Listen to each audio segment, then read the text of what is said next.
Cuttack जिलार निश्चिंतकोइल block Janardanpur panchayat Gopinathpur grammar Sukhdev प्रधान और तांको सान भाई देवेंद्र प्रधान वर्ष वर्ष धरी एमाने पारंपरिक प्रणाली धान पनीपरिबा चाष करी परिवार चलाई आसुचंती। पोटल भंडा हलदी कदली भली विभिन्न पनीपरिबा लगाई दुई पैसा रोजगार करती।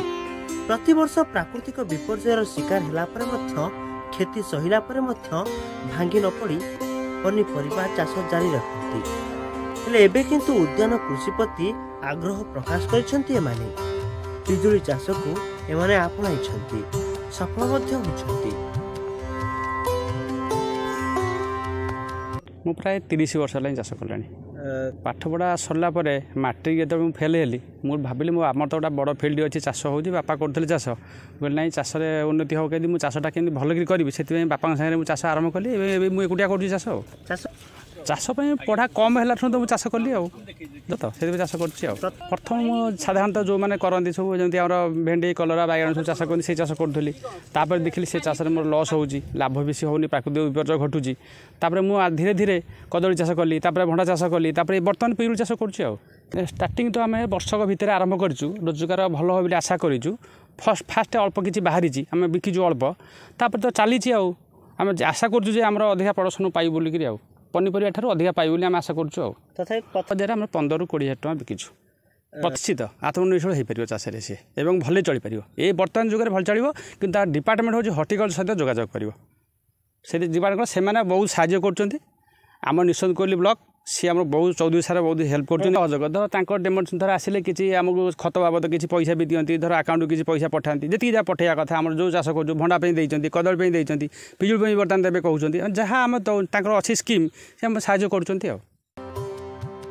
परिवार लोके मिसी संपूर्ण जैविक सार व्यवहार करी 1 वर्ष पर एबे पर्याप्त परिमाणर पिजुली दैनिक पिजुली तोड़ी नहीं बाजार रे बिकी 2 पैसा रोजगार करि सुखदेव सान भाई। एपटे दुई भाई एभली प्रयास देखि निश्चिंतकोइल उद्यान विभाग तरफ संपूर्ण सहयोग जोगाई दि जाउछि। एबे आखपाख अंचल में दुई भाई सफल चाषी भाव में बेस परिचित। श्रीमती स्वागतिका साहू सहकारी उद्यान कृषि अधिकारी निश्चिंतकोइल ब्लॉक। निहाती भाव में सुखदेव प्रधान तो नुआ चाषी नुहंती समस्ते एरिया रे समस्ते जानी थे बहुत पुराना चाषी आ मो पूर्वर भी जो ऑफिसर माने थिले सब बेले ए फील्ड को विजिट करती आ मु आसीबा परे मध्य बहुत थर विजिट करिछि। तांकर इच्छा शक्ति एते जे सी चाष रे उन्नत होबा को चाहूचंती किछि नुआ करी देखैया को चाहूचंती। जो माने जोठी चाषी माने एई समय रे धान चाष रे समय दउचंती बेसी धान फील्ड रे किंतु सी किछि नुआ करी देखैया को चाहिचंती। पिजुली चाष 2 वर्ष होला स्टार्ट करचंती ता सहित से आगु हर्टिकल्चर रु कदली आनी अमृतभंडा आनी सहित विभिन्न पनीपरिया करुँच आर इच्छा शक्ति देखी आमको बेसी खुशी लगुच आम सब हेल्प करने रेडी अच्छु पूर्ण सहयोग करूँ। भाव में जो सरकार गोटे मैनिफेस्टो थिला कि 2022 सुधा चाषी आय द्विगुणित हम किंतु सेमिति द्विगुणित हो पारनी जदि चाषीर इच्छा शक्ति अच्छी आउ नुआ टेक्नोलोजी जमी आपणेबे जमी आम धान चाषरू टिके समय बाहर करी से चाष को विनियोग नक आम चाष को जदि आउ गोटे मध्यम को नबा जमी कि हर्टिकल्चर क्रॉप हो कि पशुपालन हो से सब चाष जाऊँगी ताहले आम आय को निहाती भाव में बढ़ाई पारे बोली आशा करुँच। आज युवपीढ़ी को कहूँ चाहिए जदि आम समस्त तो चाकरी सरकार दे पारे जदि भी चाकरी न होची जदि आमर पेरेंटाल प्रॉपर्टी अच्छी लैंड अच्छी से लैंड को पूर्ण विनियोग करवा एवं विभिन्न प्रकार अत्याधुनिक टेक्नोलोजी अडाप्ट करी आम चाष करी आम आमर आय को द्विगुणित कर।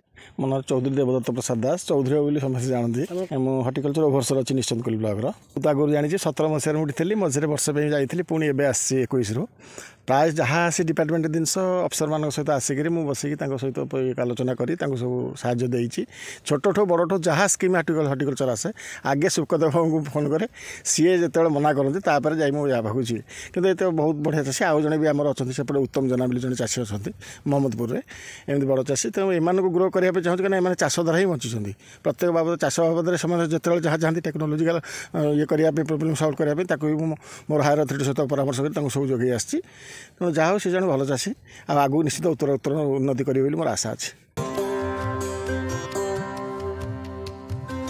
तेज आपंकर जो जमी अच्छी आप चाष कर बेस 2 पैसा भल रोजगार करेंगे सुखदेव कहते। Cuttack Laxman Das report news local.